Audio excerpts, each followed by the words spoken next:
Okay, I don't have bias against any particular culture or genre of music, etc., etc. Though I have, strong objections to music per se, though there's some scholarly discussion about it. But I will show you what I'm convinced of. I think nowadays music is probably one of the easiest means to lose your moral sense. Music is audio pornography today. That's what it is.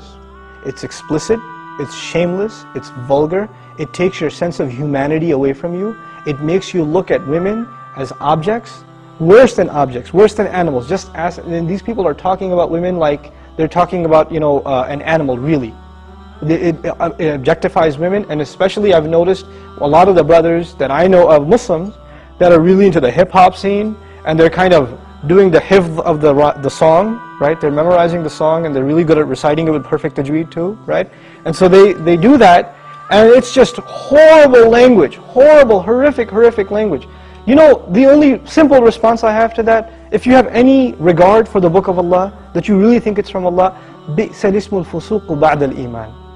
Even the name, the mention, the word for something bad is terrible once you have faith. Even the mention of something terrible is horrible for you, it's harmful for you after you have faith. You have to have a clean tongue.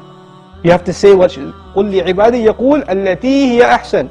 Tell my slaves to say that which is the best. Say what is the best. Say good things from your mouth.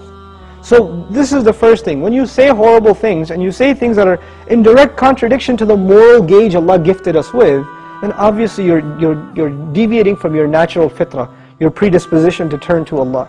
And when you constantly listen to garbage like that, then you get deviated. And you don't find pleasure except in disobedience to Allah, and that's a sign of a sick heart. So one has to distance themselves from this. This is the first step. And I'll tell you, this is my personal measure, this is not a fatwa, it's my personal analysis, you don't have to take it. But if a person finds listening to the Qur'an annoying, after they've been listening to hip-hop and this and that for a long time, and as soon as somebody puts the Qur'an on in the car, you know what they say? Oh man, turn that off, man, I don't want to, I just want to talk. And they immediately, they get a little annoyed when they hear the Qur'an. That actually means the shayateen have taken over. And they're constantly making waswas out of this person. Because what do the shayateen hate the most? Yes, they hate the Qur'an. They hate the word of Allah. They flee, it hurts them. So you know what they do?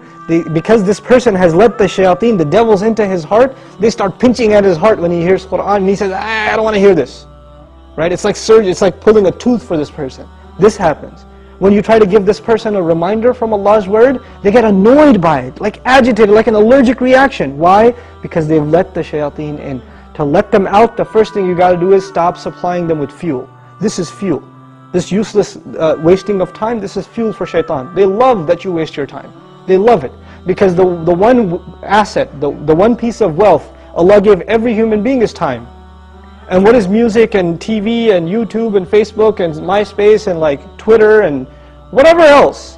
If you're spending hours and hours and hours on this stuff, what is it except destroying your time? It's taking that one asset away from you. Shaitan would love nothing more. May Allah subhanahu wa ta'ala give you the strength to get away from these temptations. My advice that I keep going over, I can't get enough of giving this advice, find better friends. Find company that is not into these things and try to spend more time with them, and inshallah you'll wean yourself off of these habits. Bi-idhnillah.